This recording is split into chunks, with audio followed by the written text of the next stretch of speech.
Is it visible to you guys, the slides? Yes, Manoj, it is. Perfect, perfect. So again, good morning, everyone. Welcome back to this third session, which where we'll talk about Agent Builder. But before that, I just want to ask you questions from you that how many of you have attended the last two sessions on UiPath Studio Web or the context rounding? Maybe you can just type in the chat if you have attended those sessions. I'll also pull up the chat here. For some reason, it is showing disabled. Now I can see that. Okay, I can see that one person is saying yes. Thank you, Abraham. Arvind has also attended last two sessions. Great. Thank you, Arvind. So in case, guys, if you have missed the last two sessions, don't worry about that. The recording is already there on the registration link, or maybe we can just put the recording in the chat as well once we go through the sessions, and then you can just go to those pages and watch the recording first, and then you will get a better idea of what I'm talking about in this slide. All right.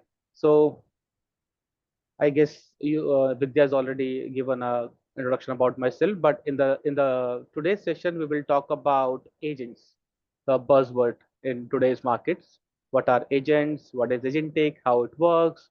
What are the components of agents? What is actually agent process automation, or you can call it as agentic process automation? Then we'll see what is the story blueprint behind the agent, and then we'll talk about the UiPath agent catalog. So let's go ahead and first understand about agents. So what are agents? Have you heard about this term before? Again, we'll use the chat window and just say yes or no if you have heard this name agent before on the internet, on the web. Thank you, Neeraj. Thank you, Dharnesh. Okay, great. So seems like yes, most of you have heard this name before, but for you who is like who is hearing this name for the very first time, let's first understand what agents are. So agents, first thing is agents are just not robots. I'm sure you have heard robots before, and again, if you miss those sessions, you can always go to those pages and watch the recording. So agents are just not the robots. They are the next generation of automation. uh, Similar to robots, they don't follow. So robots actually follows your strict instructions, like you program something. Okay, you need to go from this page to that page, take out that selector, then click on this button, download the report, run some macro, run some Python code, and send the report to you. So these are kind of a, you can say, a manual repetitive work which you have programmed within a robot. But agent, uh, unlike your robots, they can actually think, they can plan, they can act, and they can also learn over time. And agents are also perfect for those tasks that are dynamic, unpredictable, or need decision making.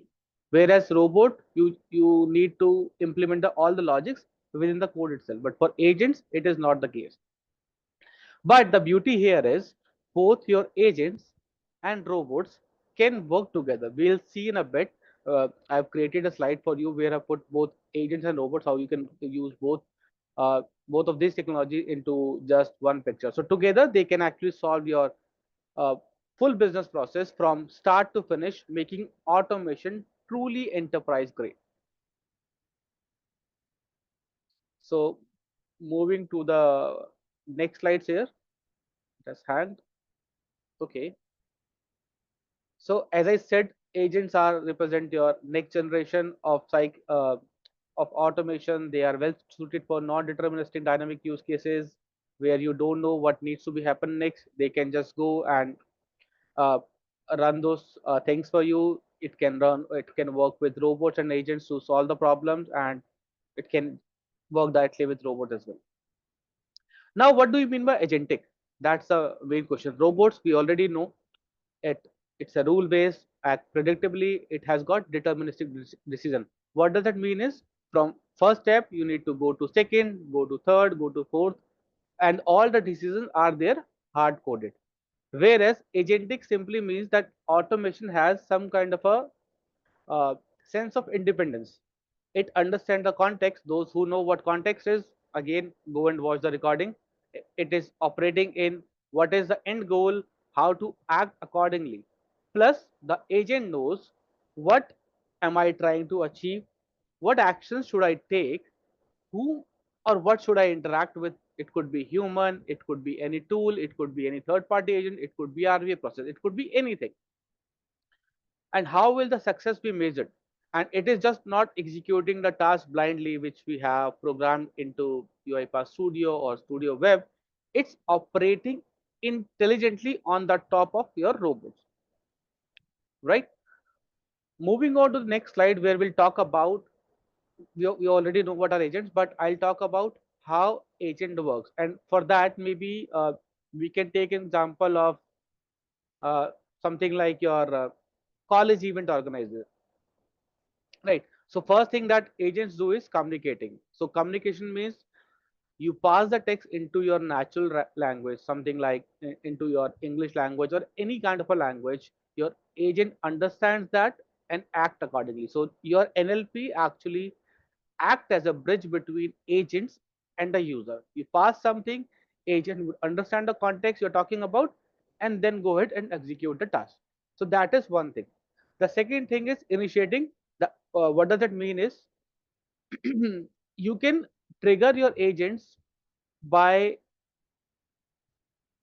going to a chat window, or maybe you can trigger an agent by sending an email or opening any kind of a document or saving data somewhere on a shared drive. So it is both triggered by a user request, plus also it can run on a system events.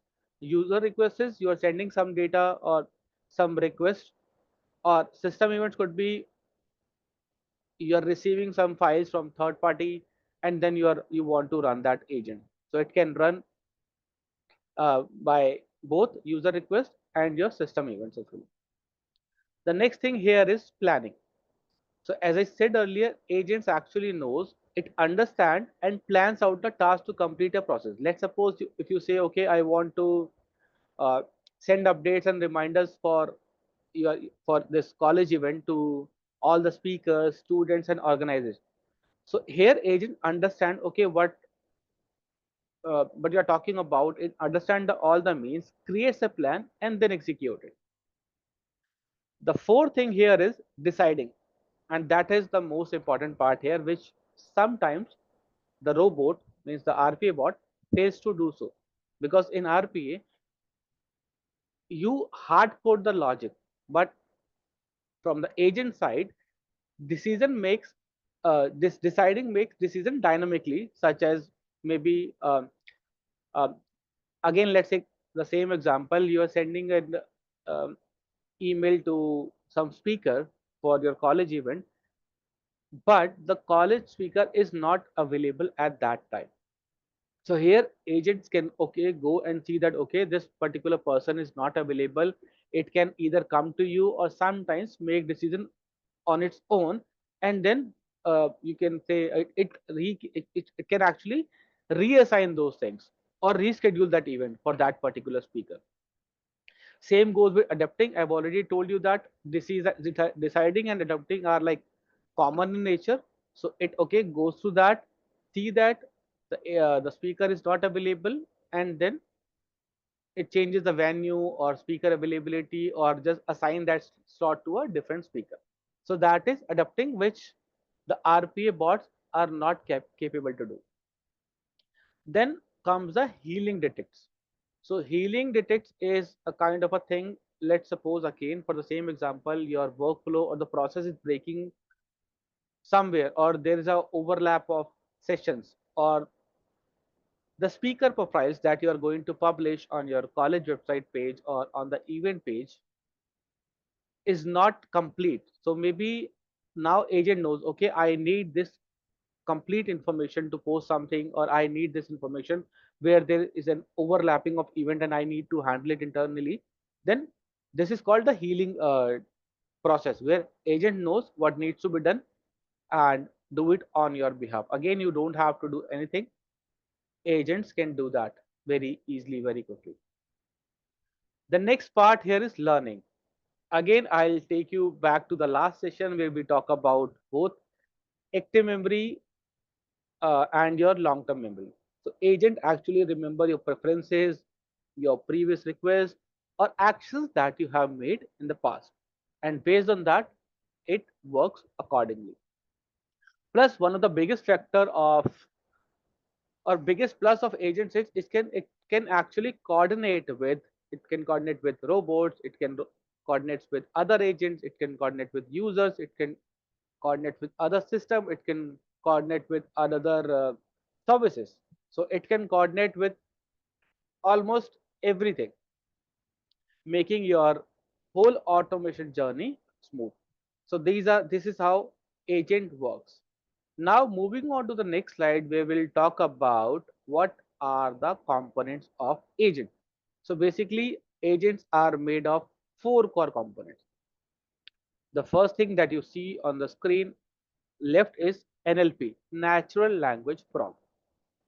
So in the and you have already seen that with your chat GPT, DeepSeek, or any chat model that you are using or you have used.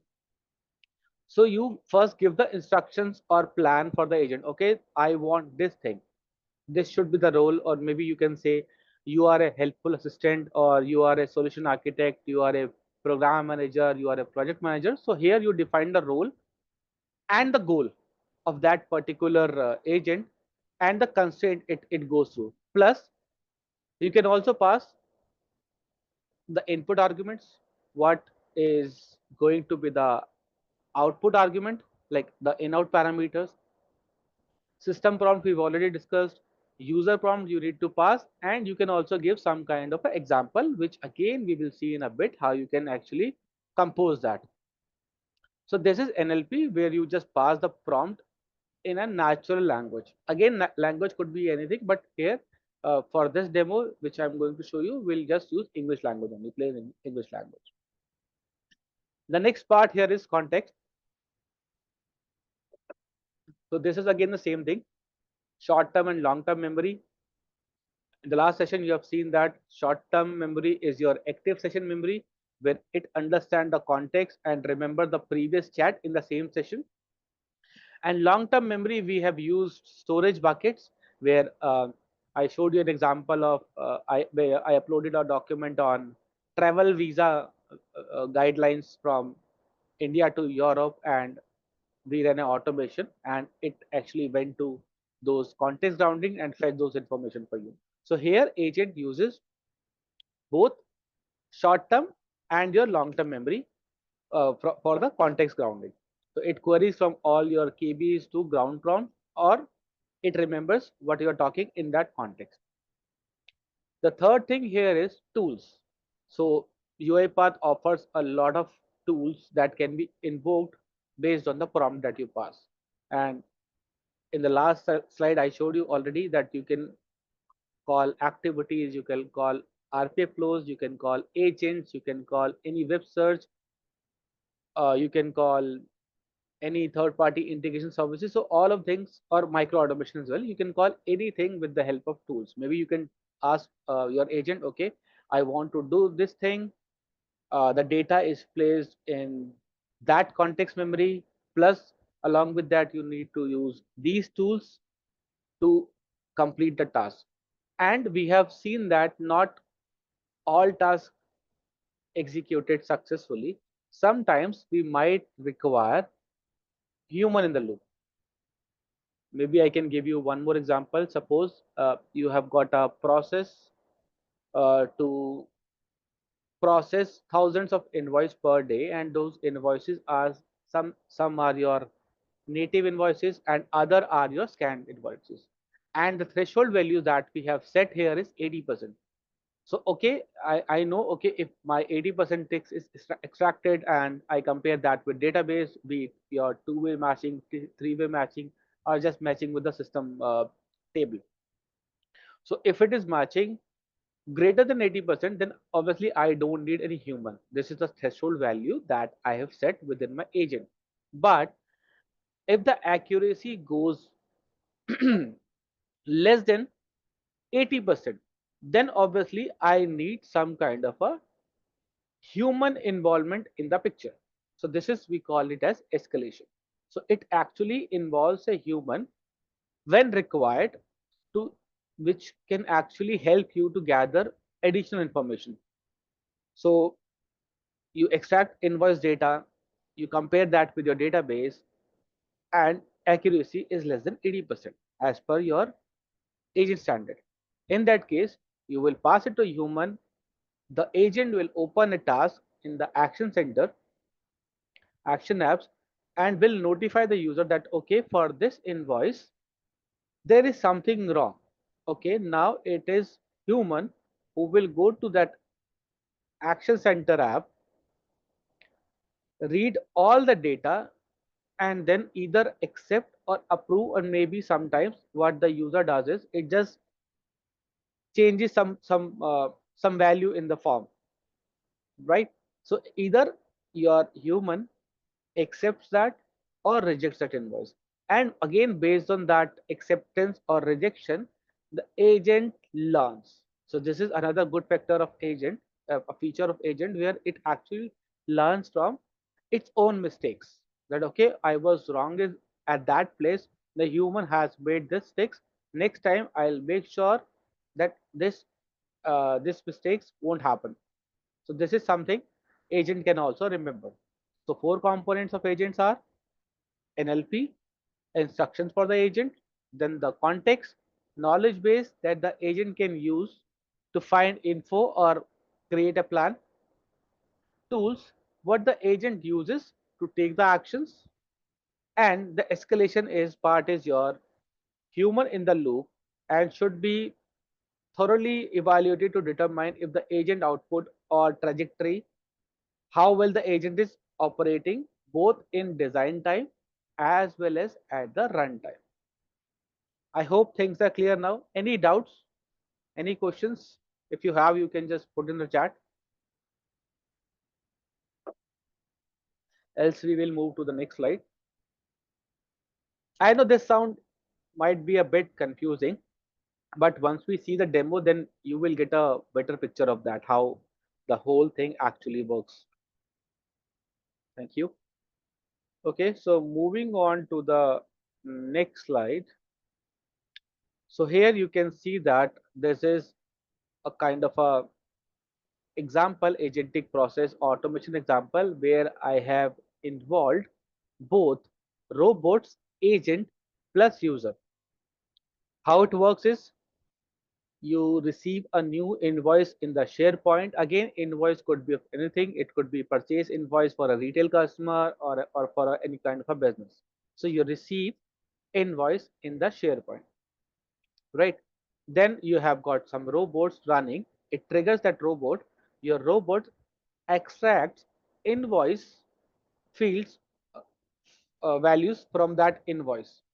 It could be like your invoice number, date, your goods, total amount, discount, GST, and all. It extracts all the information, and then it gets purchase order from ERP, right? So that is part three. Now I will run an agent here who can actually take the decision. So this agent name is dispute investigation agent. What it does is it identifies mismatch between the invoice and the PO, and there are certain document invoices which have already passed as a tool as a KB. It will go and check those and research if the mismatched products are suitable or not.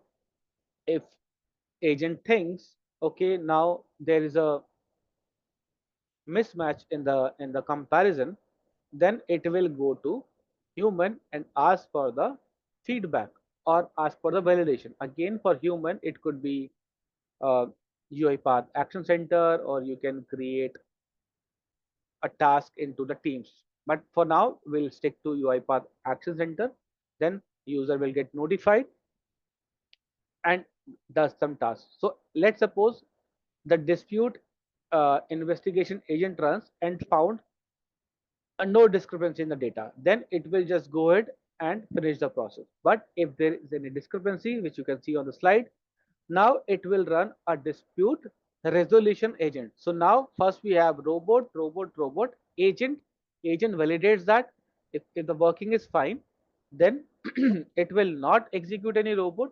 But if there is any dispute or discrepancy in the data, then the agent will call another dispute resolution agent.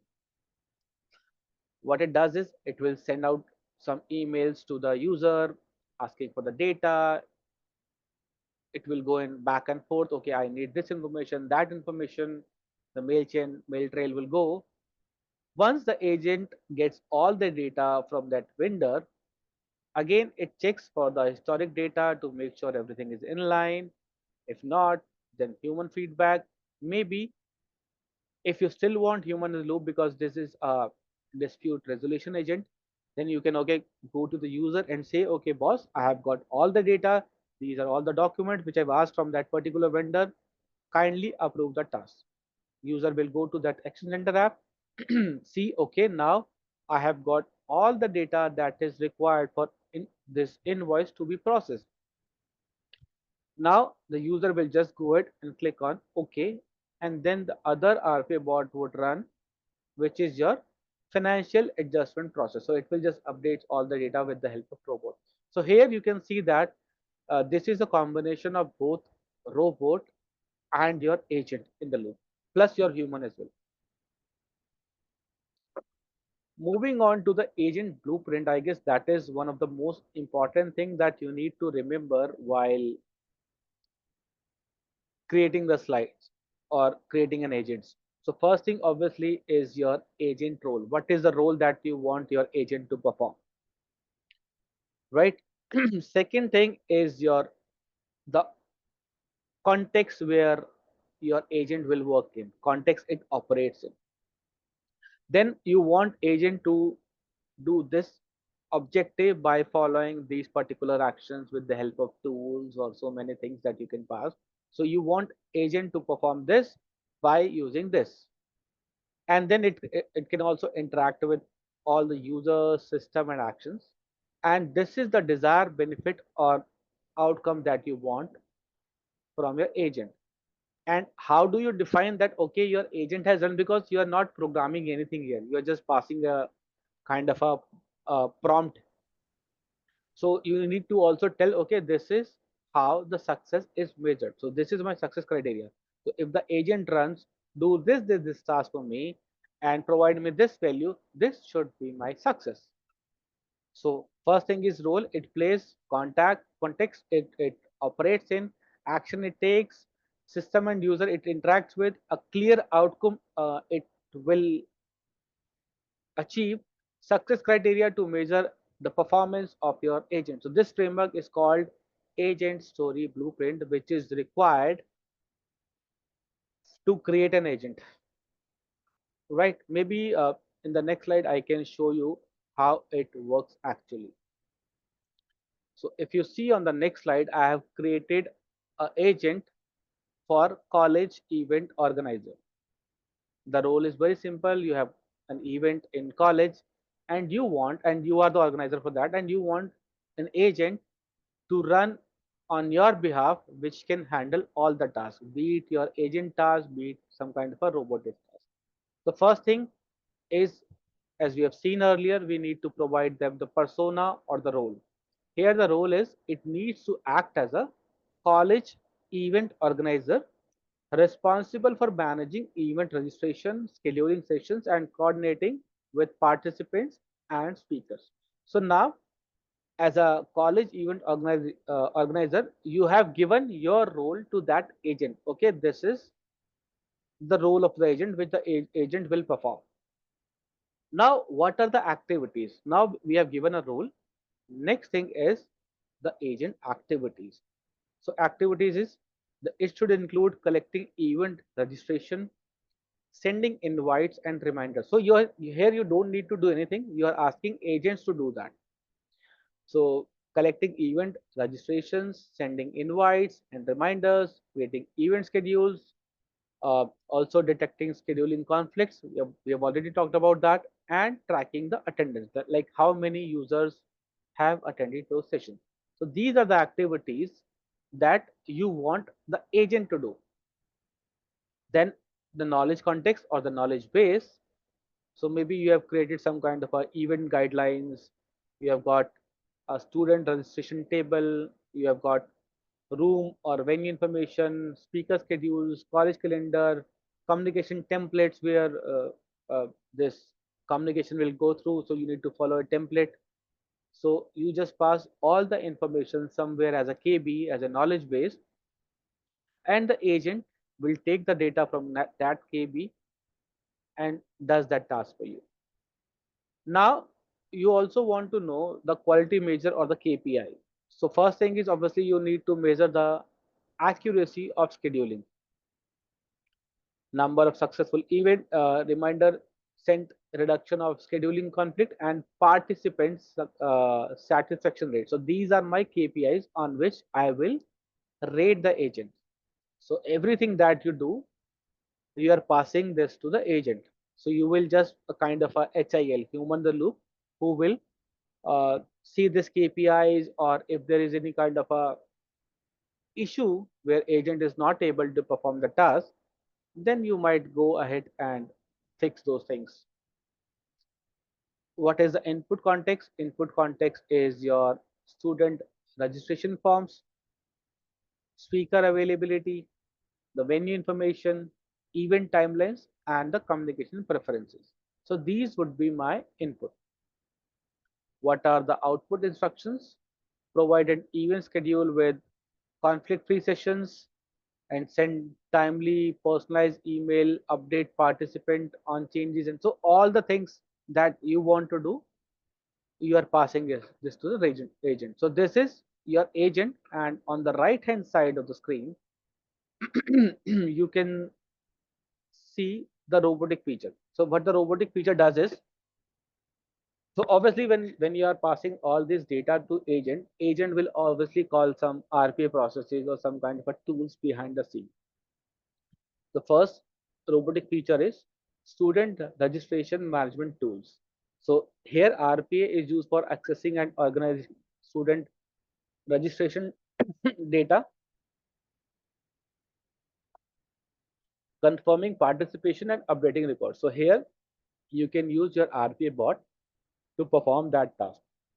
Then you might have got some API integrations with Outlook, Gmail, or any third party messaging system. So RPA is used for automating data extractions from registration portals. You can update event schedules and send out event notifications. Plus, you can also use UiPath document understanding. I've already given example for both scanned PDF and your native one. So if your PDF is scanned, RPA reads and validates student registration forms, speaker bios, and also make sure that the information is correct and complete. Then you can also send personalized event invites to speakers, session reminders, and real-time updates as well. Data validation part can also be handled with the help of RPA.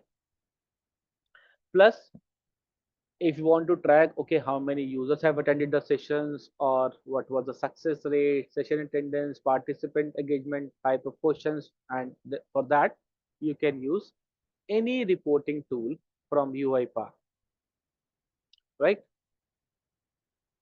Okay, next thing we will see, and after that we will move to a demo part.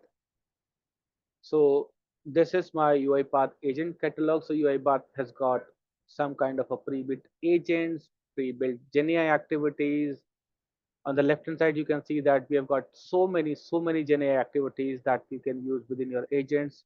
First one is your content generation. So obviously, if you want to generate some kind of a content, you don't need to go to ChatGPT. You can pass it to content generation. It will generate the content for you.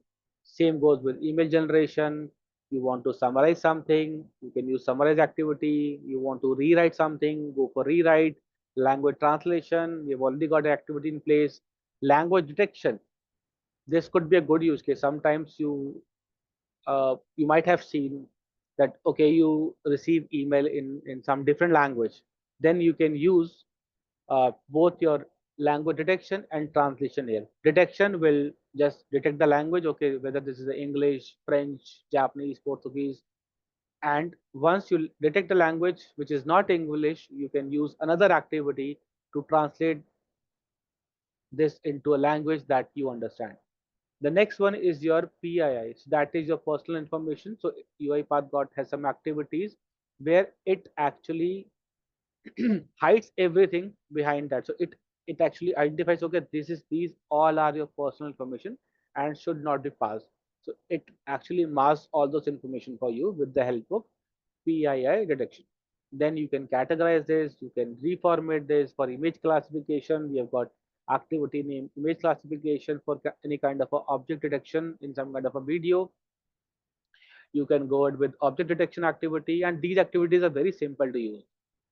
Open your studio web and drag those activity, pass the context. That's it, and it will provide you all the results. Then semantic similarity, we have seen that in the vector databases. Sentiment analysis, which we'll see in a bit.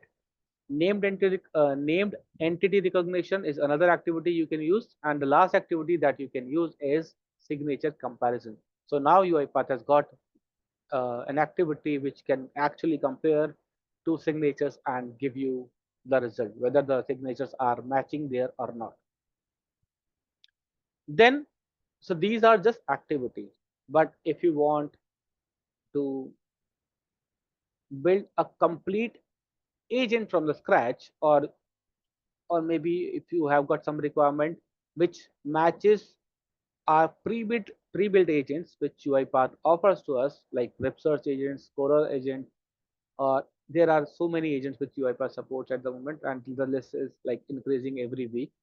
So you can first go to those agents to see if the requirement has already been fulfilled by UiPath or not. If yes, just go ahead and start using those agents. Obviously, you need to configure it, but most of your requirement part is already done with the help of these agents, and then you can add tools for escalation metrics and all. But the prompt pass, the input pass, the configuration part, everything is being done within this agent only. So you can use these agents, and if you think, okay, the agent is not there, UiPath has got some kind of a autopilot feature for you, which can create agents on the fly. So I guess it's now the time for demo. And before we move to the demo, do you have any questions? Just use the chat window and ask if you have any. Meanwhile, I'll just log into UiPath Studio Web to show you how it works. Now let me share this window with you.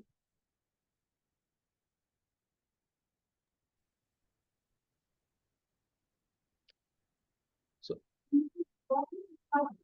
thank you. Okay, so in order to create a demo, you need to go to either cloud.uipath.com, or for my case, I'm going to staging.uipath.com, where your agent is enabled. And you just need to click on this option and you will see the agents option right there. Once I click on this agents, it will take me to the agent page where it will show me what all agents I have created so far. So this is the main agent page. It might get changed in near future. It's still in preview. So once it's get released to GA, then you will see a full-fledged version of that. So here you can see that it has got few options, recent agents that I have created. If I go here and show you what all agents I have created, it will open this new window and show me what all agents I have created so far. Plus, as I said earlier, if you want to see all the templates that we have, so you can go here and see, okay, we have got 1, 2, 3, 4, 5, 6, 12, 13 such marketplace templates which you can use on the go. But if your requirement is not matching with these templates which are available on the screen, you can go ahead and create your own. These are the preview agents that I have created. Live instances, if any agent is running, then it will show you, okay, uh, uh, the live instance timeline, the completed agents, and it will give me all the information of all the agents with the agent units and all. Incident, if I've raised any incidents and agents with most error, you will see that. I've got a question. Is this free platform? Yes, for now it will be free, but I guess Dansham or Vidya uh, will provide you that how you can actually access this platform. For student, I guess there is a different route, but you will get to know about this soon. They are working with UiPath to enable this feature for you. Yes, Manoj, the information will be shared soon. Perfect. Thank you. So next is indexes. You already know that if you have attended the last session, we have created few indexes here, SB1, SB1 demo, and visa guidelines. It uses those indexes and then the templates. You've already seen that. But for this demo, I'll not create anything. I'll use another agent to build an agent. Okay, so I'll click on build agent, and for that we use a sentiment analysis, right? So once you open that, you will get this screen. On the left hand side, you have got definition, eval set evaluators, which we'll see in a bit. And then if you look here, it will ask me, okay, what should your agent do? So maybe I'll say I want to create an agent that takes an input in the text format and analyze the text to provide me the sentiment behind it. I'm not sure if this is gonna work or not because I haven't tried it yet. But for now, for this demo, I'll just go ahead and click OK. So on the right hand side, you can see that now the autopilot has started executing. So it might take few more seconds to understand the prompt that I passed and will create an agent for me. So while this autopilot is processing my request, on the main screen you can see that we have got general where I will pass the instructions. Okay, what are the agent tasks? What I am trying to achieve with the help of this agent. So here instruction is your plain instructions. Then comes the tooling part. Here in the tool, you can add any existing automation. You can add agents if you have created before, any UiPath activities, integration services, or any API workflow. Again, this is in preview now. This might not be available on cloud, but in future, you will also see that you can also call API workflows. So you can create automations, agents, activities, these tools you can use. Context, you already know that this is my context memory. So if you want, okay, my agent to use visa guidelines, pass those, SB1 demo, SB demo, all these are your storage buckets. So if you want to use those storage buckets, just pass any storage bucket, and once your agent gets running, it will take the data from those storage buckets and process the information. The last part here is escalation. If your agent is not able to perform your task and has got some issues, sorry,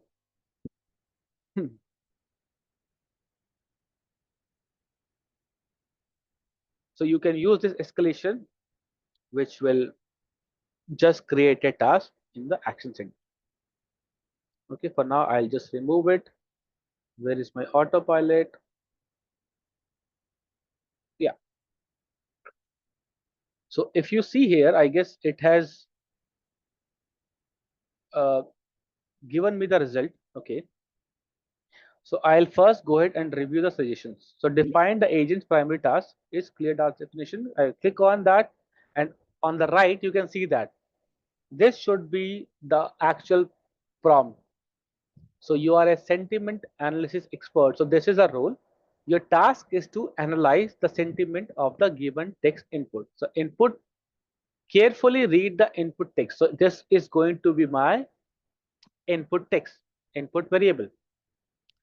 Analyze the overall sentiment of the text and consider these following things: the tone of the language, the presence of both positive and negative words, is there any kind of a emotional indicator, and the context of the message.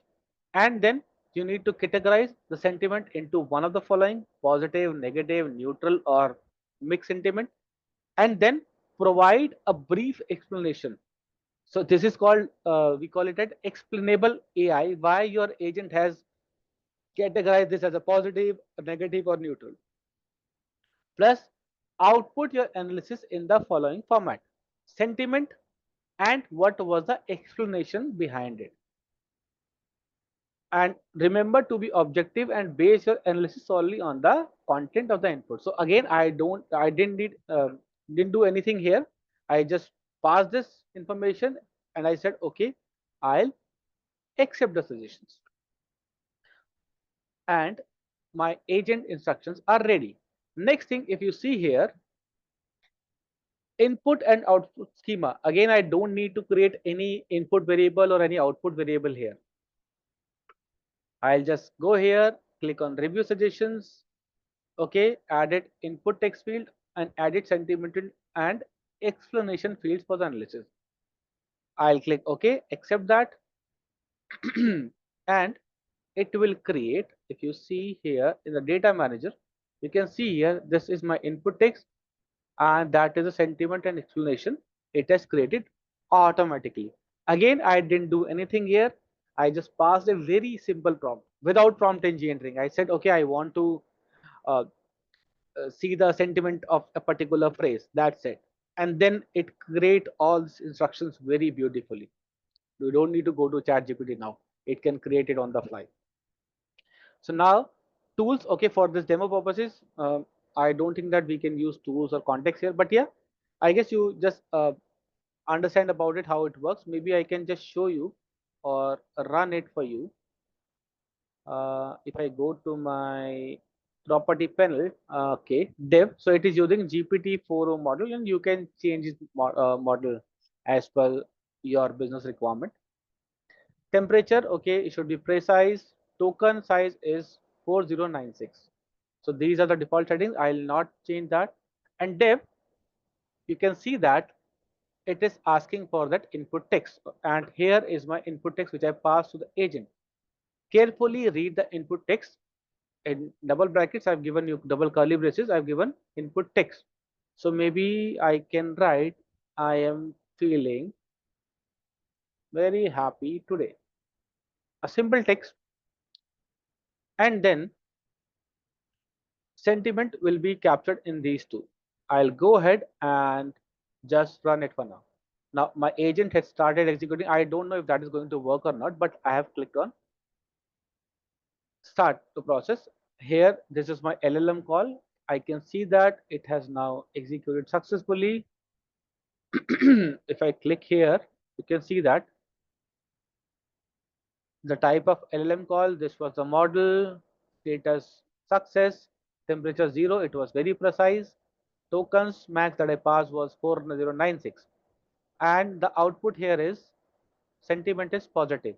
And it is also giving you an explanation that the text I am feeling very happy today clearly express a positive sentiment.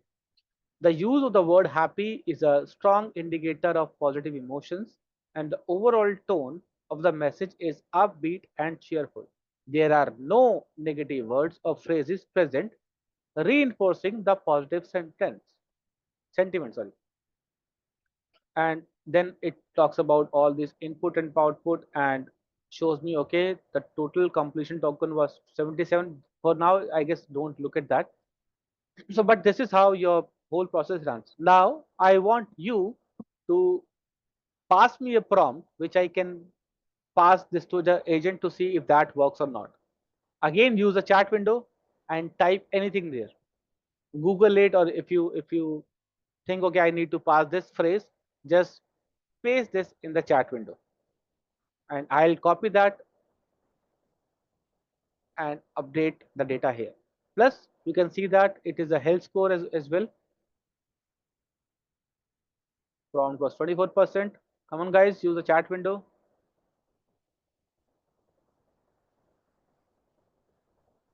Okay, I guess we don't have any. That's all right. But if you again come here and see, uh, the status was completed, and this is the result. Sentiment positive with the help of explanation. I guess I need to open that project again.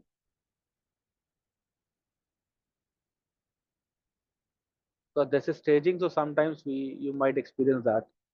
What was the last modified date? Today's what? 22nd.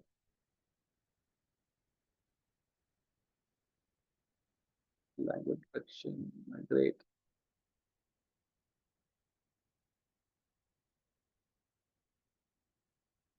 I guess they are updating some patch behind the scene, but maybe I can just create one more for now.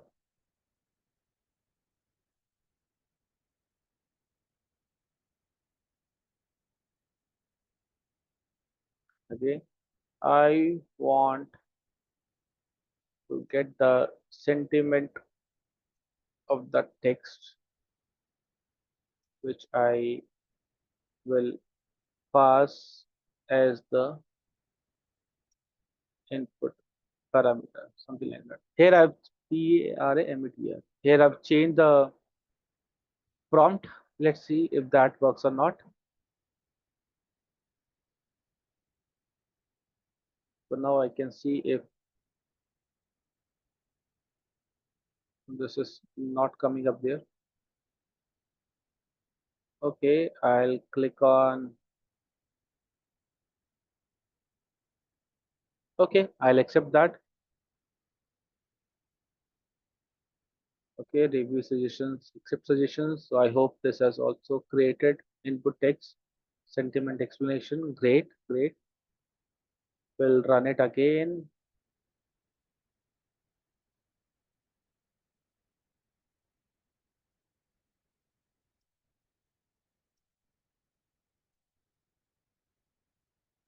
I've just changed the prompt. We'll run it again.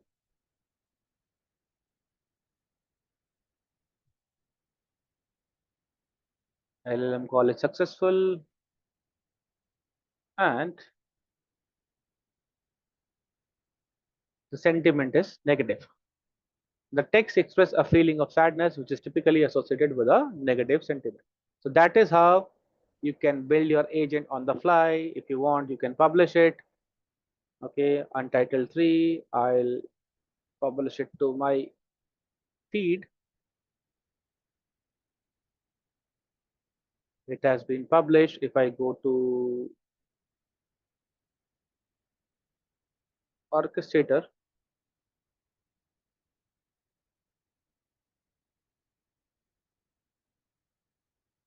my feed,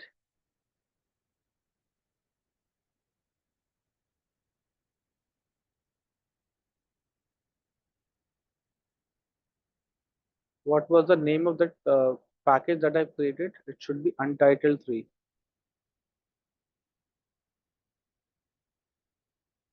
Ideally, it should appear here, but that's all right. Maybe I can just start a process to see if that, maybe there's some issue with the staging environment. Otherwise, it should appear here. So you can just go ahead and see that. I can see that check automation should work.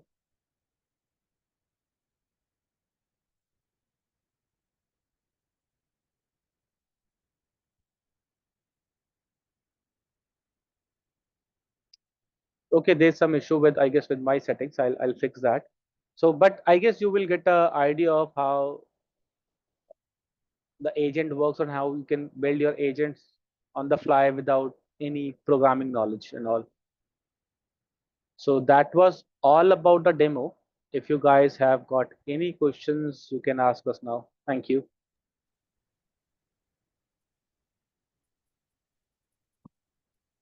Over to you, Vidya. Yeah. Guys, if you have any questions, you can unmute yourself and you can ask.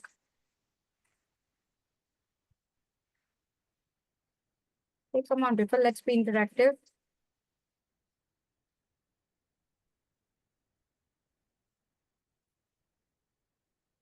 So I'm thinking there are no more questions. Can I go ahead? Okay. No questions. Thank you. It was a great session. Okay. Um, okay. For the Okay, new attend. Oh, I guess sorry. we've got two questions, Vidya. Yeah, yeah. Go ahead. Can we get access to staging environment? Maybe not staging, but I guess you will get access to cloud. And Vidya and Gansham will come back to you on how you can actually access those cloud platform with all those tools and technologies which UiPath offers. Yes, guys. We'll go ahead and write an email with the complete detail about how to access the UiPath to like subscriptions and everything. Just give us some time. We will get back to you. You have one more question from Shweta. I Also guess one. Yeah, sorry. Go ahead. okay. Also one more question for using any OpenAI LM model like GPT. For now, fortunately, we don't need to buy any extra credits if you're using those GenAI activities supported by UiPath. But yes, if you want to create some kind of an enterprise application and you want to use your own LLM models, then you might need to use that. But on this version, it is not required at all. You will get some free credits, at least for building your own prototype.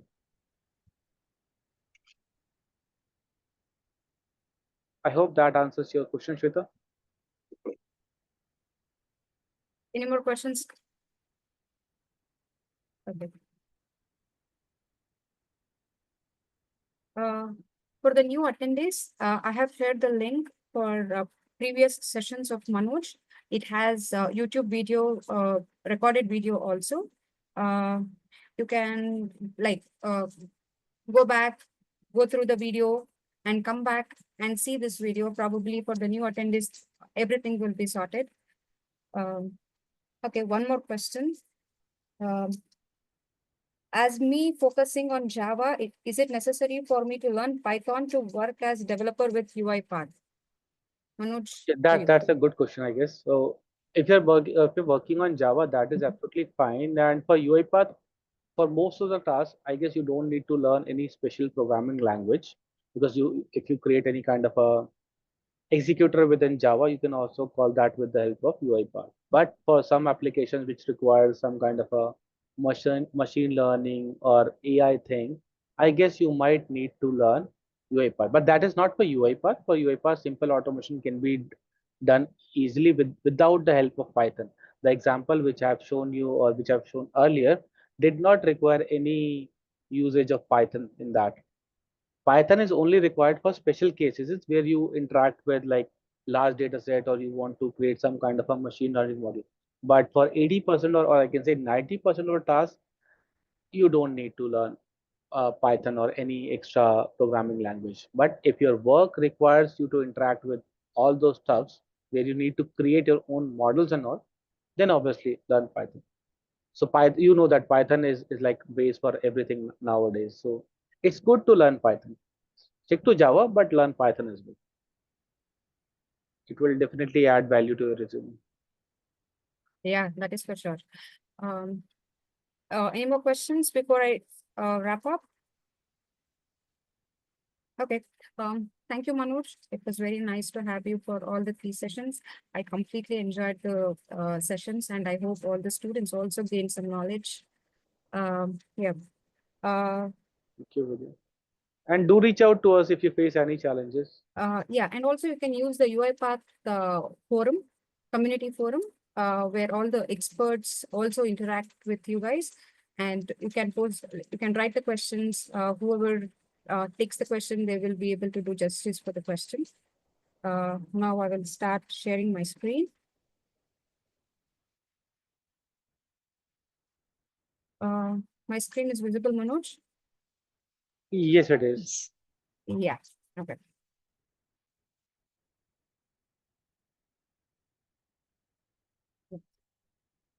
Yeah. Um, as you all know, we have a few of the upskill sessions, few of the upskill sessions designed for you to sharpen your skills and make a way for the national level hackathon idea submission. You can showcase your talent and solve real world problems and get recognized at the national level. You can submit your hackathon idea with the help of this link. I'll pause for a minute. You can go ahead and take a screenshot, or you can write down the link so that you can submit the idea. And if you want to know more about the UiPath community, you can use the second link here displayed on the screen.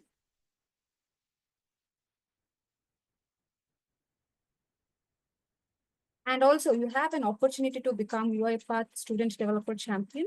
The applications are open all year round. And who all can apply? The students from colleges who already doesn't have a champion. Champions serve one term, and if the new champions will be onboarded every 4 months. You can apply for the to become a champion with using this link. Again, I'll pause for some time before I go ahead. And also, we have a few upskill sessions coming up. The next session is on 24th, where the speaker will talk about LLMs, AI, and LMs. I'll go ahead and share the link with you. We would highly recommend for you guys to register for this upskilling sessions. It would help you like gain more knowledge on automation, and also will help in submitting your idea for the hackathon. 1 second. Let me share the link.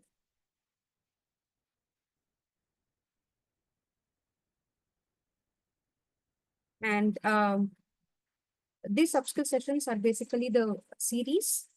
One session was held yesterday. Video for that will be uploaded by probably tomorrow evening. You can access the video from the event link itself. And please go ahead and register for the next upskilling session. So before I sign off, do you have any questions for me or Manoj?